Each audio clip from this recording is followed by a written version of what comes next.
some Monster Mash! Hello and welcome back to My Creative Ego. So I'm kicking off my Halloween series with a werewolf card. So I'm going to start off by drawing the ear first, and I'm going to use a brown cardstock and a black permanent marker. So the first shape is going to kind of be like a leaf, and then you're going to draw like a jagged edge over that, just like this in the picture, and this is going to be the ear. And then when you're done with that, you're actually going to take this piece and you're going to fold it because we want to make two identical ears.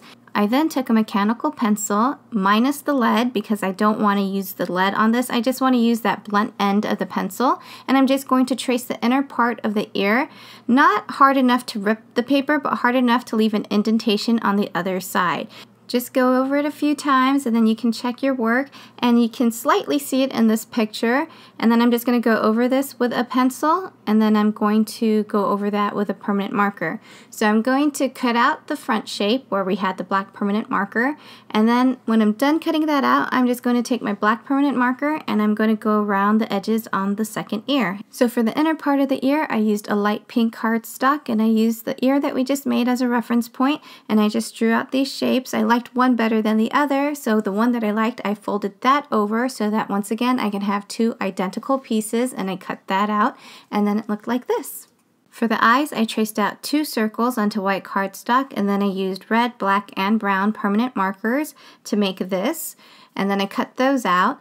For the eyebrow, I took a strip of black cardstock and then I folded that in half, and then I drew out this image, and as you can tell, I'm not going to cut it in half quite yet, so it's actually connected.